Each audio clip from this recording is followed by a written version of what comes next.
Welcome to Good for Bitcoin, a weekly show recorded live every Friday, where we recap the top events of the week and talk about everything that is good for Bitcoin.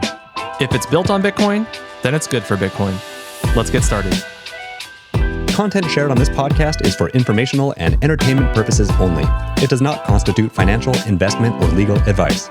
The views and opinions expressed are those of the host and guests and do not reflect the official policy or position of any other agency, organization, or company. We encourage you to conduct your own research and consult with a qualified professional before making any financial decisions. Well, hello, everybody, and welcome to a very special Good for Bitcoin. We are recapping the year. To this show today is the last Good for Bitcoin of the year. And gosh, we have so much to cover that happened this week as well. So we're going to get right into it. But before we begin, thank you so much for joining. Please retweet the space if you're here. See some familiar faces in the audience already. Shout out to Kabi. Shout out to Oak.btc. Giga Pepe Spaceship down there. We got all these great loyal folks. So thank you guys so much for tuning in. We have some more folks than usual today. We have Kate, Longstreet, and Shailee all here. Rena may be making an appearance as well. This is a really special show to round out the year. So thank you guys so much for tuning in. My name is Brandon, social media manager here at Trust Machines. And yeah, let's just get into all of the announcements that we had today. We're going to start with Leather, 12 Days of Leather. We wrapped up our 12th day today with a very big bang, I would say. But let's just kind of quickly recap all of the, maybe we can rapid fire, Sean, if you have the doc open, we can talk about all the different things that dropped this week on 12 Days of Leather. Yeah, absolutely. So let's see. Last Sunday, we started with The Spin, a piece by Solemn for ordinals.org. Yeah, that was really cool. And that is one of the only ones where we kept it up. So you can still go on Gamma right now and mint The Spin. We're going to keep that up until the end of the year. And we'll be making a few more posts about it. But all proceeds are going to ordinals.org to support ORD development. Really, really cool that we were able to do that and support a really good cause, and work with an amazing artist like Solemn as well to do that. Let's see. Monday, we sort of announced Granite waitlists dropped for kind of sBTC, and we had a special boost. So if you joined on the first day, you got a little bit of a boost and a higher up on the waitlist there. Nice. Then on Tuesday, very appropriately, giving away $1,000 in sBTC. So 10 people won $100 in sBTC. Perfect timing because Tuesday was a huge day that we've all been waiting for a long time with the launch of sBTC. And it just happened to be launching right in the middle of our Leather Lounge episode. So that was really exciting to take a brief pause from our main subjects to celebrate and announce that sBTC was officially released.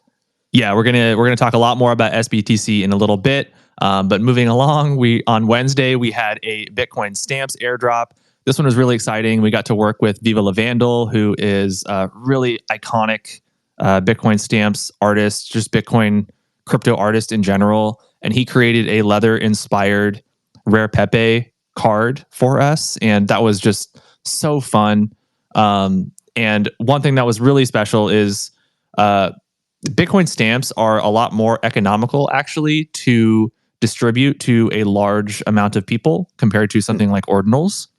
So because of that, we were actually able to, we're still working on actually distributing them, but we were able to collect anyone who wanted one. They were able to drop in their address for 24 hours, and we collected all those addresses, and everyone who participated will be receiving one. So really cool initiative. And yeah, for many people also, it's going to be like their first Bitcoin stamp. So just really awesome that we were able to onboard so many new people to Bitcoin stamps, and what a fun ecosystem and community that is. Definitely is a vibrant and thriving one, yeah. Following Wednesday, on Thursday, there was a Stacks NFT airdrop. Yeah, and just kind of, again, we worked with the artist who many of us are very familiar with, and we love the artist's work. Has contributed to so many different collections in the space. I can't even name them all, but just really awesome to be able to work with the artist. And it is going to be a generative collection as well. So very similar to the Bitcoin Stamps Day, we collected everybody's Stacks address, and we will be distributing them as soon as we can. But those distributions, whatever people receive, they will be unique. So very, very exciting stuff. I'm really just blown away that we were able to pull that off in such a short amount of time, and really looking forward to everybody receiving that as well. Absolutely, yeah. And the artist is a super Stacks OG. He was the creator, the artist behind the guests, which was just a super vibrant community. Well, then that was amazing for Thursday. But then tell us about today for Friday. Yeah, everybody has been asking us for months and months and months and months, maybe even years. Maybe, when mobile, when Leather mobile, when mobile. And we have a slight answer, or at least an invitation to join the wait list. We gave a very small preview of the interface, and we do have today some select people with Leather Mobile on their phones. We are going to be slowly rolling it out to more and more people as time goes on, until we have a wait list. That we close the wait list because it'll be publicly available to everybody, kind of towards the first part of this next year. So we're so excited to talk more about Leather Mobile. Long time coming, but it's going to be worth the wait. There's so many new things that Leather Mobile is going to have compared to just the current extension, and really just compared to any other, Bitcoin, Ordinals, Stacks wallet that's out there right now. It's really going to be just, I don't know. I'm so excited to talk about it more, and we will be talking about it more. But that's all for now. Go register. Go reply to the tweet and say when mobile, and we'll send you automatically a link to join the wait list. And look forward to sharing more very soon. one of the many things we have to look forward to in 2025. Gosh, yeah, so many things. Kate, I think you're at the airport. Hopefully, I don't know if you can hear us, and and hopefully we can hear you. If you want to talk a little bit about the Leather Lounge show that happened this week, and we can maybe throw it back over to Sean to continue that.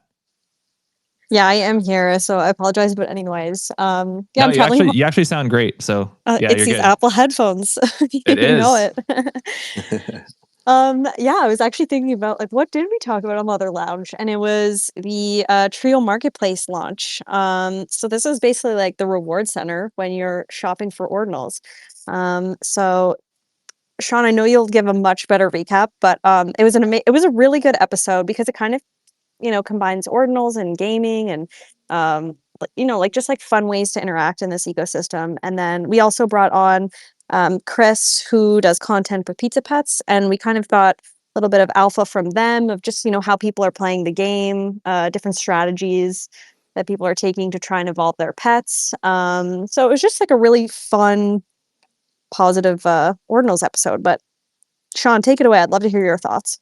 Yeah, absolutely. Well, before I dig into the details of the Leather Lounge, I just wanted to say, give you guys flowers for the incredible job that you did on the 12 Days of Leather, because it was super fun. I cannot imagine how much planning and preparation went into this, because it was so smoothly executed. So that was a lot of fun, and it super engaging. So yeah, major kudos to you guys.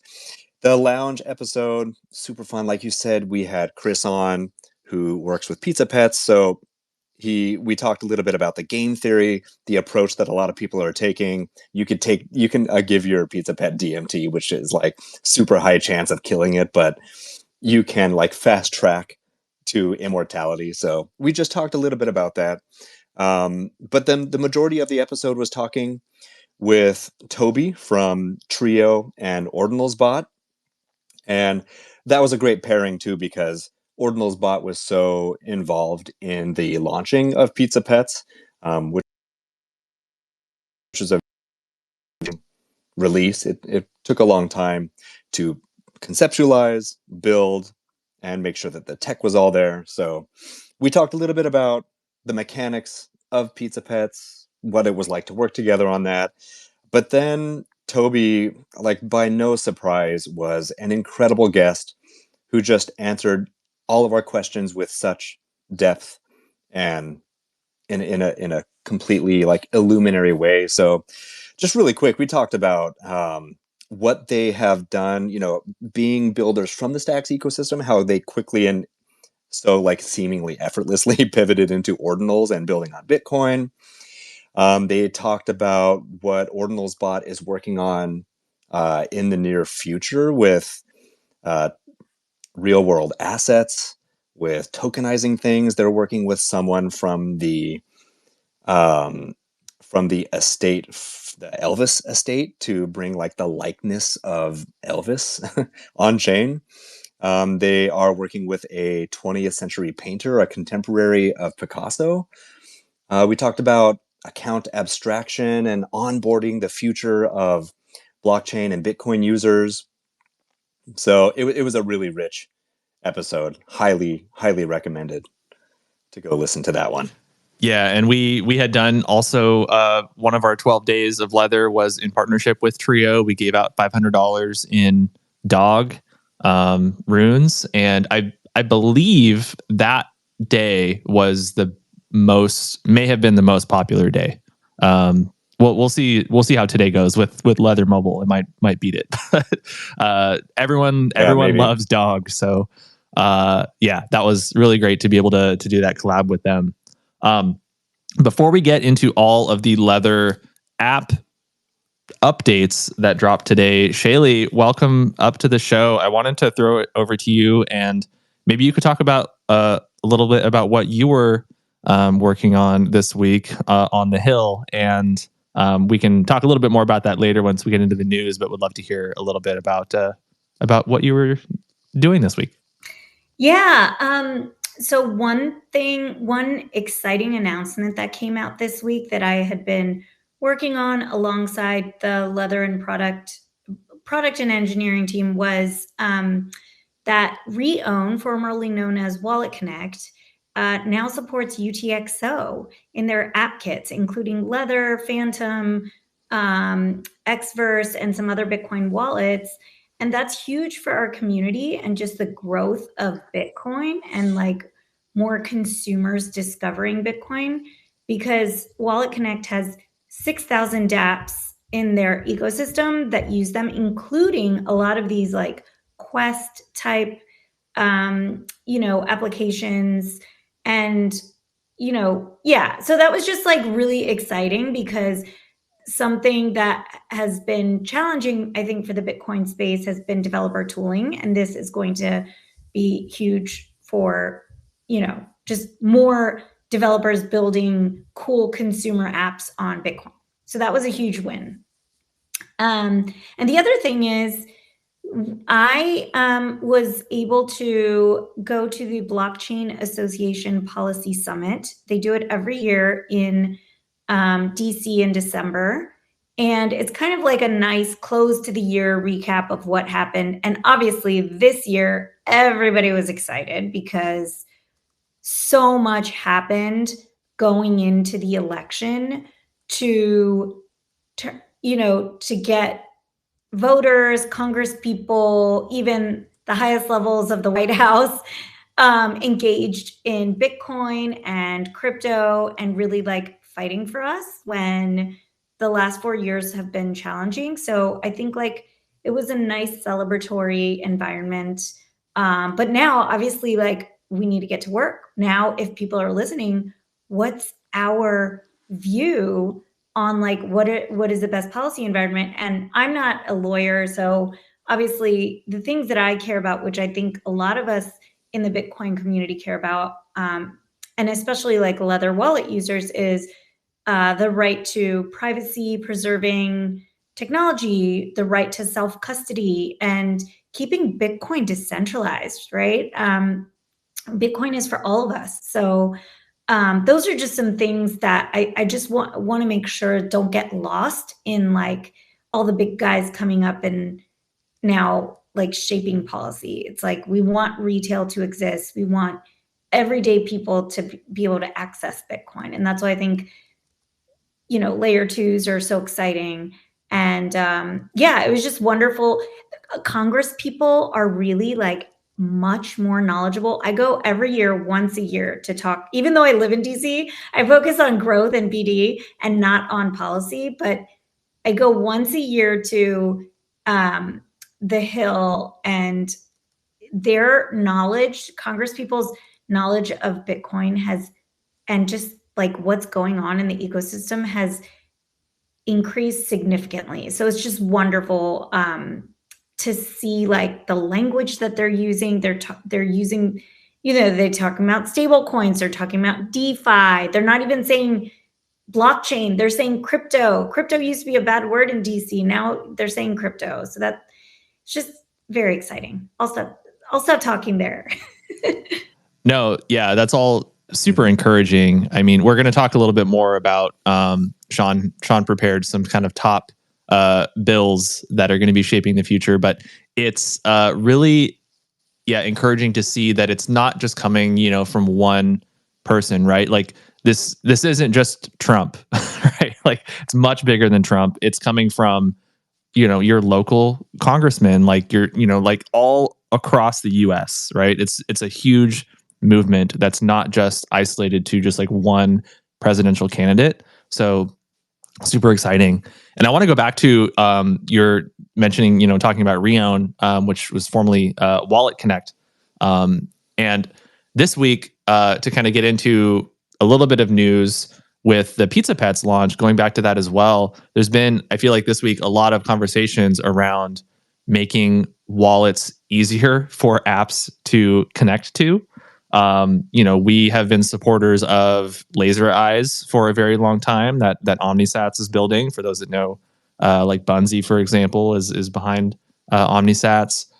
So Leather is compatible with that, being compatible with Reown, Wallet Connect.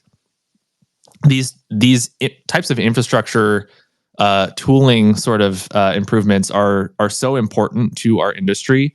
It's something that not many people think about, like many end users sort of think about, but just the ability to easily connect your Leather wallet with applications out there is very important, right? We want to make that as easy as possible.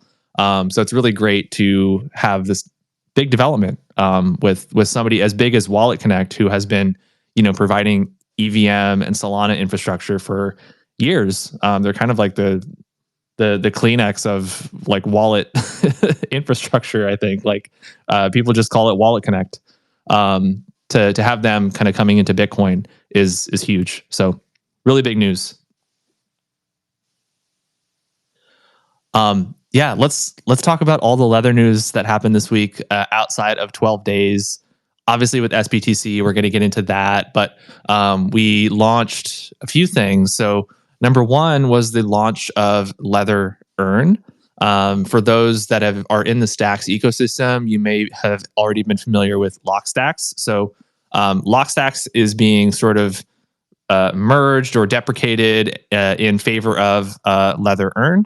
And now that is the new kind of platform for both stacking, to stack your stacks if you are a Stacks holder, but also to bridge your Bitcoin to sBTC and earn additional sBTC or earn additional Bitcoin through this rewards program that is happening. So huge development with Leather Earn. You can go to leather.io and click on Earn and find out more.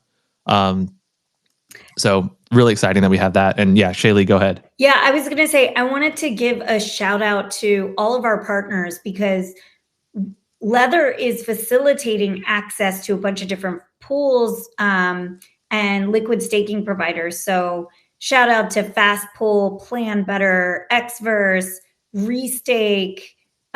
We also have a custom pool, Stacking DAO, and Lisa. Just huge integration efforts and like support from all the teams and partners to make this accessible and easy for end users. So thank you.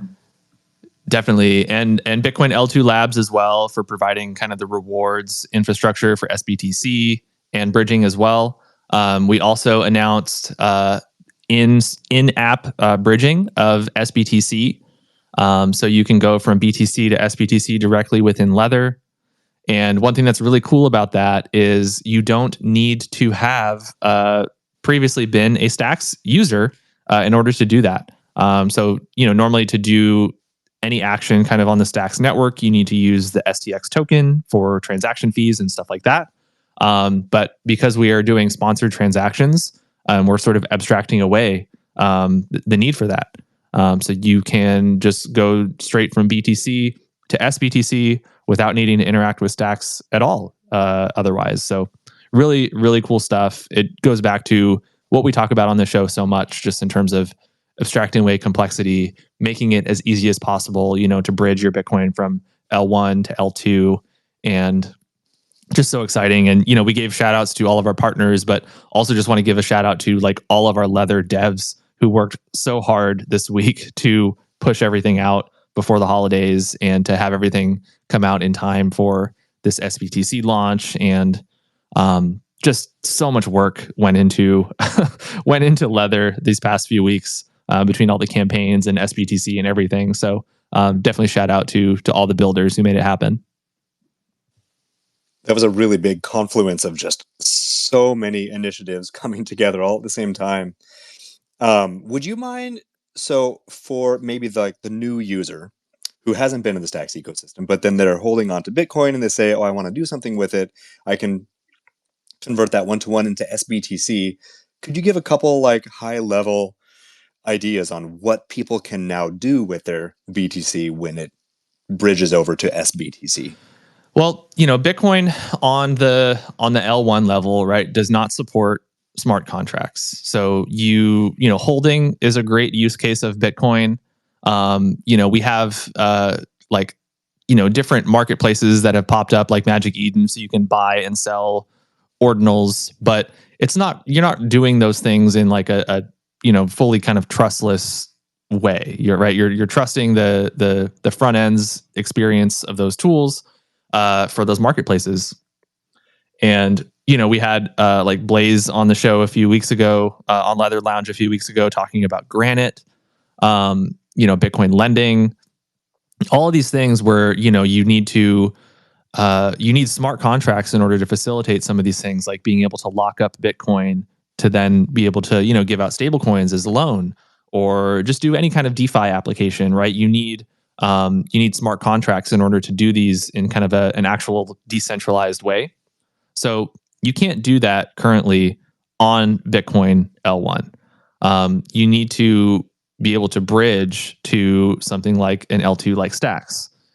And, there are some other, bridged Bitcoin tokens, I guess, or, different bridged Bitcoin solutions that are out there. There's WBTC that we've covered on the show that is not the most decentralized, right? There's quite a bit of centralization there. So a lot of the bridged solutions that have existed previously for Bitcoin haven't really followed the Bitcoin ethos of being decentralized and secure. But because we have sBTC running on Stacks with the Stacks Nakamoto upgrade, we have, all the Stacks activity is settling back to Bitcoin L1. You have that Bitcoin finality, which is so important for Bitcoiners, right? You want to be able to trust that your transactions can't be modified, right? Once a Bitcoin block is confirmed, it's confirmed on Stacks as well, and it can't be modified unless the L1 goes through a reorg. So having that security is extremely important. But with Stacks Nakamoto, you also have the speed, right? I can send sBTC to somebody on fast blocks, and I can send, that enables things like payments and just all sorts of things. So there's so many things that this, sBTC plus Stacks Nakamoto is going to unlock. It's going to be such a big year, 2025, for Stacks and for sBTC specifically, and just for making Bitcoin more productive. There's like just being on social, monitoring social, like when we were talking about sBTC, people, we had like the Bitcoin maxis were coming in and like, with their FUD saying that like, I don't want to do this and stuff. But like the reality is that people want to do more with their Bitcoin, and you aren't going to be expected to bridge 100% of your Bitcoin over to sBTC. That's not what, anybody is really proposing here. But sometimes you might want to do some stuff with your Bitcoin other than hold it. And, sBTC is making that possible in a way that most closely kind of aligns with the Bitcoiner ethos of decentralization and security. Perfectly said, Brandon. Perfectly said. Should we move on to the next American state that's going to be moving in a Bitcoin reserve direction? Yeah, we're going to be bouncing around. I saw this bill. So Ohio State Representative Derek Marin has introduced a bill known as HB 703, which aims to create a strategic Bitcoin reserve within the state's treasury. Legislative move reflects growing interest among some U.S. states in cryptocurrency investments, though the bill's details and implications on broader economic policies remain under discussion. So Ohio, the newest state to get into the mix. We've covered a few states over the past, month or two on the show. So seems like every state is going to be getting into Bitcoin sooner or later. Yeah, I think so far we've covered Pennsylvania, Florida, Texas. There may have been one other that I'm forgetting right now. Yeah, that sounds right to me. Yeah. Okay. Now is the Fed getting into Bitcoin? What's going on? Yeah, so this news came out that I guess Jerome Powell was being interviewed, and kind of during a public statement, he kind of clarified or said that the Federal Reserve is currently not permitted to hold Bitcoin in its reserves, which is interesting. And this statement kind of, it came in response to a question regarding the possibility, like we've been talking about on the show, like many people have been talking about this year, of the Fed incorporating Bitcoin into its asset reserves. And then he basically kind of followed up with saying that a change to this policy would require some sort of legislative action by Congress. So it would require a law change, basically, in order for the Fed to hold Bitcoin. Yeah, we'll see. Or a presidential mandate, which I know is getting talked about a lot too. Yeah. Well, maybe we should talk about, on the political front, the 6 bills shaping the future of Bitcoin and crypto in America. Yeah, I love that you put this in here. So I'll throw it back to you, and we can walk through all these different proposals. Sure. I mean, we could spend an entire show talking about the details of each one, but I figure it's worth just mentioning the names and the title of each one, because these are this is from a great article on Coin Center that Peter Van Valkenburg tweeted out. So definitely check out. I can pin the tweet in a minute. But yeah, these are 6 bills that are in some state of moving through legislation. So first is HR 1747, which is the Blockchain Regulatory Certainty Act. I'll let you take the next one. Next, we have HR 4841, which is the Keep Your Coins Act of 2023. Is that 2023? I guess there's a few 2023s in here. It takes a while to pass some of these bills, I guess. Exactly. Yes. Some of these are still like almost 2 years old and still stuck in the house, but we're getting there. We're getting there. This is like not Stacks Nakamoto speeds. This is like Bitcoin layer 1 speeds, I guess. But this is Senate Bill 4808, and that is Virtual Currency Tax Fairness Act of 2023. Next, we have the HR 1414, which is the Keep Innovation in America Act. And then HR 3572, Securities Clarity Act. And finally, HR 4763, which is the Financial Innovation and Technology for the 21st Century Act. Yeah, so it's more than just Bitcoiners complaining on crypto Twitter about things that America is doing wrong and needs to do better. There are the Shailees of the world, the Bitcoin and crypto advocates, the educators in Washington, D.C., who are spreading the good word and educating people, because we are seeing progress here. So I know everyone is excited about the momentum that we've seen in 2024, but 2025 is looking like a very promising year for Bitcoin and crypto at large in the United States of America. Yeah, and let's, before we maybe talk about what's, what we're looking forward to for 2025, I thought it'd be a good idea I fed all of our show notes into ChatGPT, and I wanted to see what, ChatGPT thought were maybe the top 10 stories that we covered on the show this year. And I think we started this show I want to say in March. It's crazy that it's already, the year is over and we've been doing the show for this long. It's just incredible. But I think we're going to rapid fire through these as well. And we can stop maybe once we get to the top 10. And if there's anything that, any of us want to specifically call out, or anything that we think should deserve to be in here instead, we can do that. But first one, and this one's a little bit more recent. Well, a few of them are actually pretty recent, but Bitcoin hitting 100K, that is just a gigantic milestone, monumental moment for Bitcoin, reaching a new all-time high, many new all-time highs since.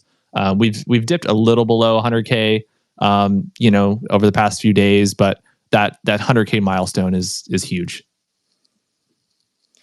Yeah, I think a lot of people were not expecting it within 2024. I think that was a target in early 25. So getting there was just huge. So huge. As was the next one, which is sBTC launching on Stacks. I know that's been a long time coming as well. So to get that in at the end of 24, it's pretty special. Yeah, huge stuff. And this is just one of them. MicroStrategy, though, has just acquired so much Bitcoin. I think farther down, they've acquired basically, I think maybe like, $45 billion worth of Bitcoin this year, something just astronomical, crazy number. So MicroStrategy has just, been just on an absolute tear with acquiring more and more Bitcoin, and their stock, has certainly reflected that, going up so much this year. And, Saylor is committed, right? He is aggressively buying and doesn't seem like he will be stopping anytime soon, but absolutely massive year for MicroStrategy. Yeah, it seems like for a stretch there in late November, early December, there was every Monday MicroStrategy was announcing in the morning that they bought more Bitcoin. It was just like, we talked about it on every show, it seems like. It looks like they hold almost 440,000 Bitcoin. I'm trying to do the math on that, but it's a lot. Wow. When sBTC for MicroStrategy, that's Shailee's largest task. Totally. And they're in Virginia. Yeah, I'll go track them down.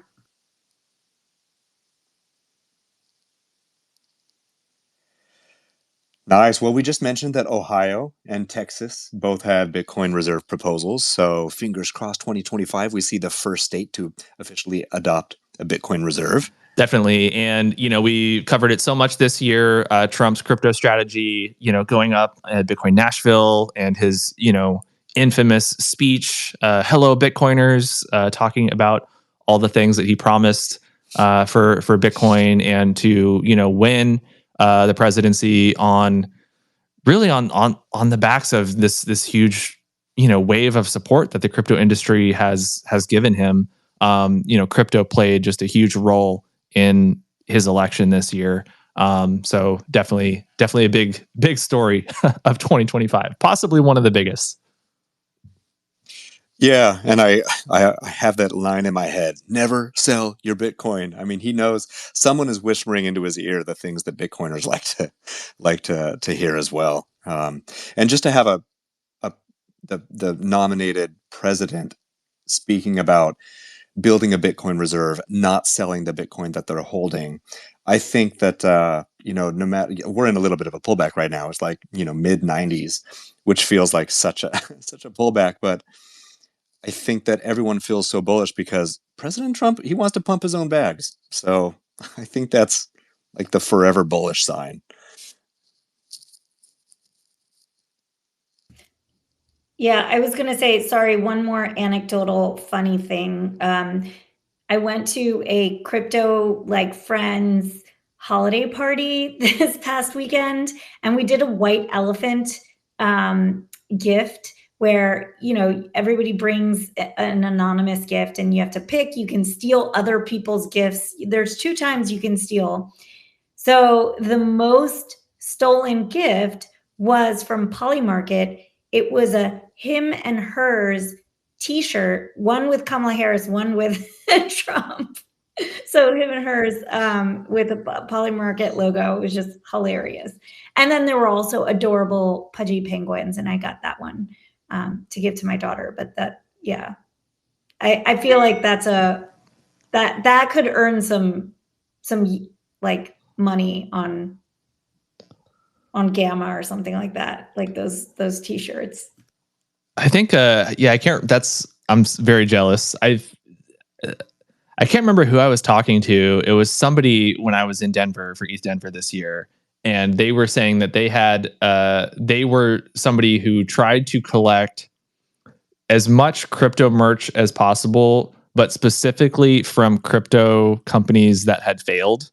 So they had like tons of like FTX swag and just all these companies that have shut down or gone bankrupt over the years, Celsius swag, all these different companies. That's pretty funny. Obviously Polymarket is thriving and not one of those, but just reminded me of of that story. And the FTX risk prevention department, or whatever it was officially called, that would be a shirt to hold on to. That's a gem right there.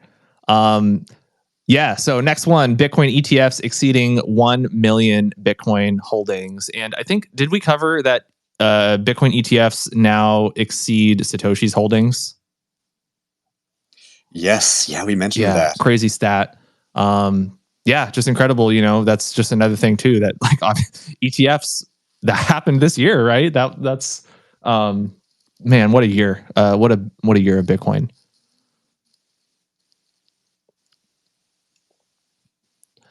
Following that, we talked about it a little bit already with the sBTC launch, but Stacks Nakamoto also launching a little while ago, bringing those fast blocks, that 100% Bitcoin finality, and opening the doors for sBTC to exist with that kind of read-write state for L1 and L2. So Stacks Nakamoto and sBTC, just huge launches for the ecosystem.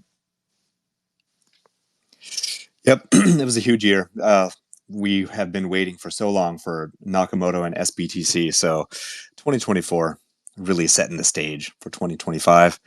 We also saw El Salvador coming back into the mix with their Bitcoin law revisions. So the IMF, the country shifted its mandatory Bitcoin acceptance law to voluntary, just to meet the IMF requirements, because they were looking to get some more IMF loans. So I think that was a pretty healthy capitulation on both sides. Yeah, I mean, El Salvador will still be holding Bitcoin on their balance sheet, but very recent news, this just happened in the past week, that Bitcoin is technically, I think, no longer legal tender in El Salvador now, which is pretty crazy. But I think, we talked about this last week on the show. It's certainly not the end of, the Bitcoin story in El Salvador, and they will continue to, acquire Bitcoin. And obviously, the president is very bullish on Bitcoin still. So I think they'll still continue to advocate for Bitcoin, and hopefully, also advocate for more countries in the nearby in their area to kind of get on board. Yeah. Moving on, there was a big win on the Tornado Cash sanctions, which were overturned. Yeah, huge news. Just a really historic kind of legal decision that basically, for those that don't know, Tornado Cash is kind of a privacy mixer for crypto. You can put crypto in, get crypto out, and it's much more difficult or even impossible to kind of trace the source of those funds. So, while the argument was that, while yes, the service can be, used for kind of malicious intent, it's not only used for malicious intent, right? Everyone has a right to privacy. Specifically, the bill did not approve Tornado Cash, but it sort of just unbanned it or removed it from the sanctions list. But still a huge win for privacy, a huge win for open source technology, and a huge win for really anything that is powered by smart contracts that can't be modified, right? If you have an immutable smart contract, kind of based on this ruling, there's just a lot of precedent that's been set with these sanctions being overturned. Great. Yeah. Well, now we're moving into the honorable mentions section, and that would be what cycle are we in? And this is the meme coin super cycle narrative. I'm not sure if that's holding up right now on this little pullback right now, but meme coins, when Bitcoin was like stabilizing around $100,000, kind of got boring for a while, and then we saw a lot of action into meme coins. Where in the past it was all about ICOs, people getting into other L1s like Ethereum and Solana, and those really haven't been doing as well as meme coins. Yeah, meme coins have been huge. Obviously, one thing that we didn't talk about was Runes launching this year. That was another huge milestone for 2024 with the halving. And, we've seen so many meme coins on stacks crop up. We've seen some other meme coins crop up. I'm not sure where it's at currently. It might have gone down a little bit, but Fartcoin like entered like the top 100 on Coin Market Cap. I think that's like a coin on Solana. So meme coins are having their day. We saw the Hawk coin, and what happened there. There's been no shortage of meme coin controversies this year, but also some success stories as well. But yeah, huge year for meme coins. Absolutely.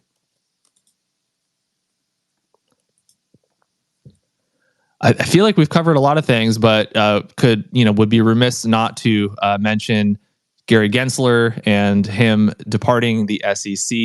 That's happening just within a few short weeks. So pretty crazy to be able to say that he will be leaving.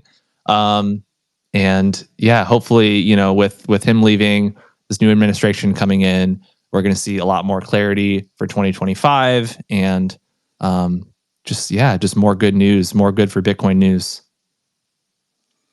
Yeah, there was a real, late November, early December, there was also just a huge string of announcements of Trump's cabinet picks and how many of them are crypto-friendly, Bitcoin-friendly, adjacent to the industry.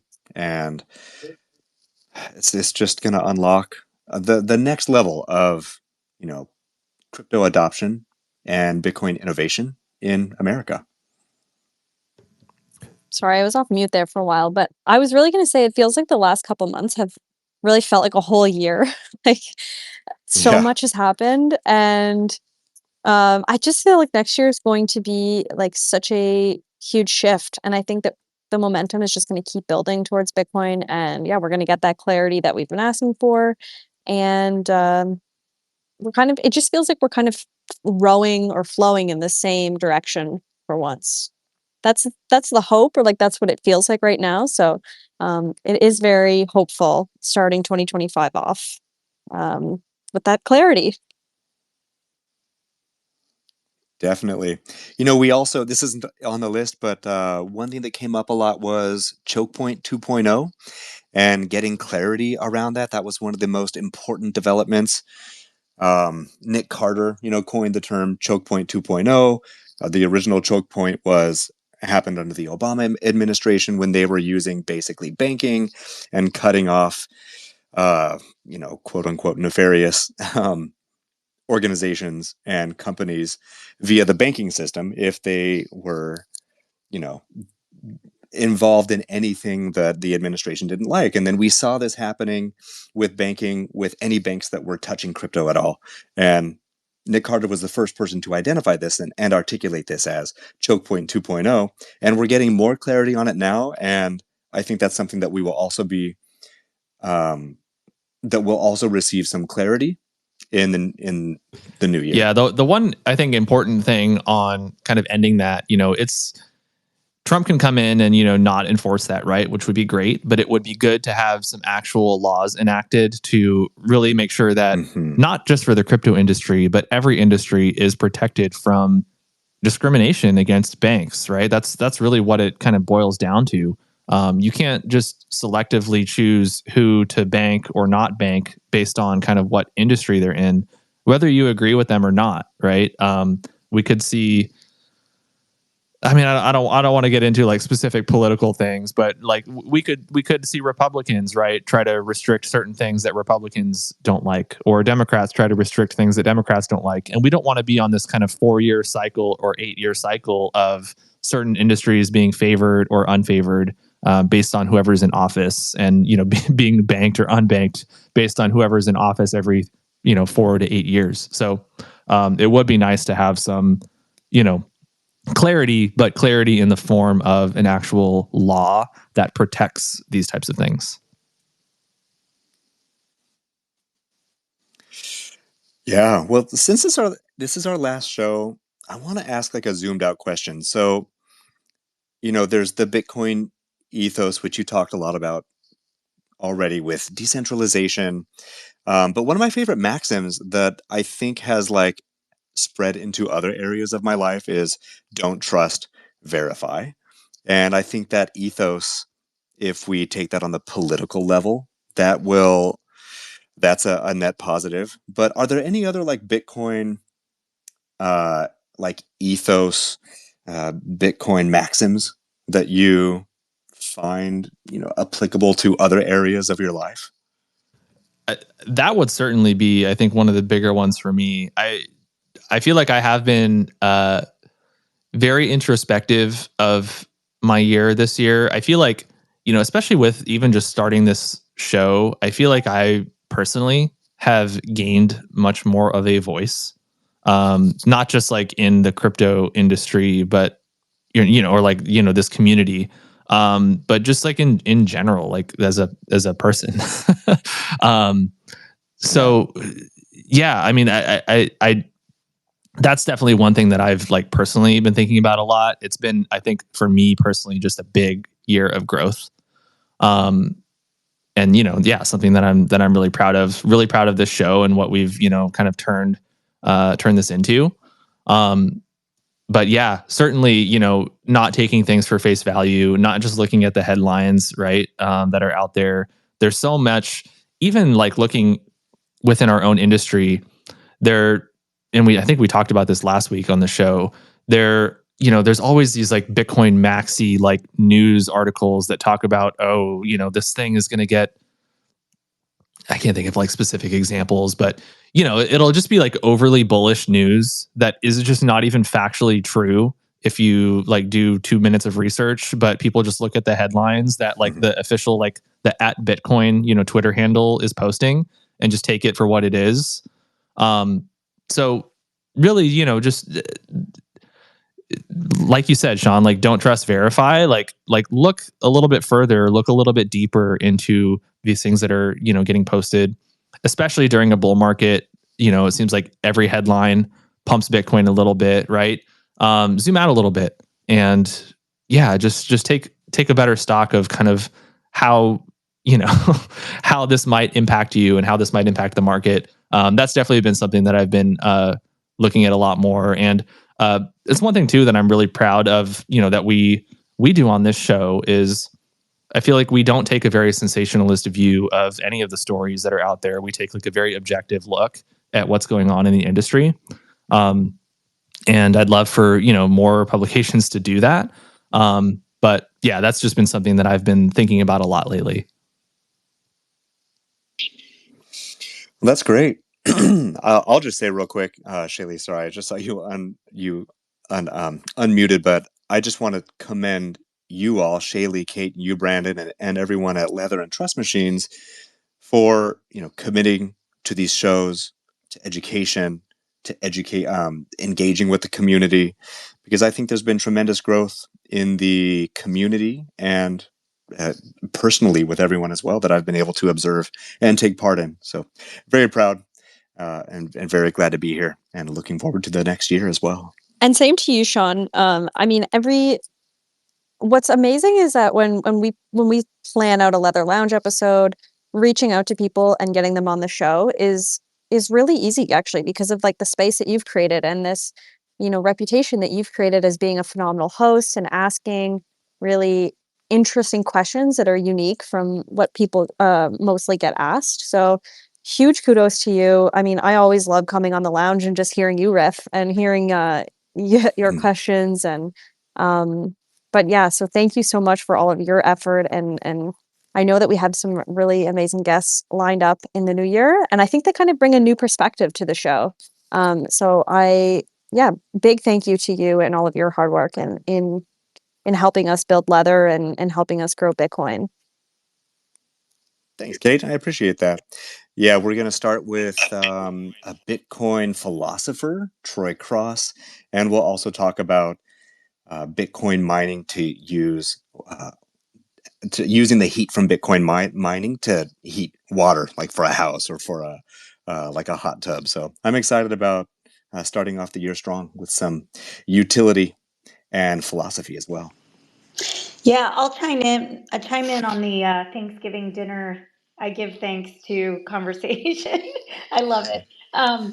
So yeah, thankful for the community, and I think and all of you, for making this show possible and like the just engagement with the community easier through the tools and processes that we have. But I think to answer Sean's question about like what can we learn from the Bitcoin ethos in our everyday lives, I think the longevity and being like super focused on doing one thing really good, and not trying to spread ourselves thin, and working with a community to build something long term is probably the best example that I can think of, because even though it's a permissionless environment, it's amazing how many people in the community you meet from all over the world that you just kind of sort of trust or you interact with. Of course, there are ways to do verification through token gating and things like that, but just really it's in a permissionless environment to have such a bullish community to collaborate with is pretty awesome. So thanks for that, all of you. Great contribution. I love that perspective. It also reminds me of like the long view that a lot of Bitcoiners must have, because if you think about like the 4-year cycle, if you're dollar cost averaging, in a period of over 4 years, everyone's going to be in the positive. So if you can kind of relax and just take a long approach, having that long arc perspective toward lifelong planning, that is kind of rare. And I think Bitcoin encourages that kind of thinking and long-term planning. Yeah, and I'll throw it, to the community as well. Like, it's one of the things that I appreciate most about the Stacks community is the focus is not really on number go up at all. The focus is on building and making Bitcoin more productive and just making it a better asset that more people want to actually use and not just hold. And shout out to the community. I gave some shout outs at the top of the show, but looking at kind of some of our audience down here, we got Trippin' Monkey, we got Cobby, GPSC, we got 300 down there. I see Gordon, many familiar faces. And this community has just been, for one, this community has been very patient with, Nakamoto and sBTC, with Leather Mobile, a very patient community. But in the meantime, they've all been building. That's something that I talk about a lot. Right? Is like you don't need to be an engineer or developer to be a builder, and all of us are Bitcoin builders in this space because we are all building. We are all building kind of the community and the things that we want to see. Right? It doesn't have to be code. You don't have to be a coder to be a builder. So another, maybe to start to wrap it up, we can just give a final kind of huge thank you to this community who has supported us. And I am just so excited for 2025 and all the amazing things that are going to kick off really starting at the beginning of the year, right? We won't have to wait long. We're going to take a couple weeks off for the holidays, but we're going to be back in the new year. And we're just going to come out swinging, and I can't wait. Such a good point to end on, Brandon. Well said. Everyone can find their own way of contributing to Bitcoin. Good. Well, thank you again, everybody, for tuning in. That is the last show of the year for Good for Bitcoin. We will see you at the top of the year next year. Have a really great holiday. I really hope that you guys enjoyed the 12 days of leather. Go sign up for the leather mobile wait list. We can't wait to get it in your hands soon, and we'll be inviting more people to test it out very soon. And yeah, have a great holiday, everybody. And thank you three for joining me today. It's been a really great year. Thanks, everyone. Thank you for listening. We record Good for Bitcoin live every Friday at 2 p.m. Eastern Time on X. Please follow us at Trust Machines Co. if you would like to listen and engage with us live. Visit us at trustmachines.co for all the latest Bitcoin news.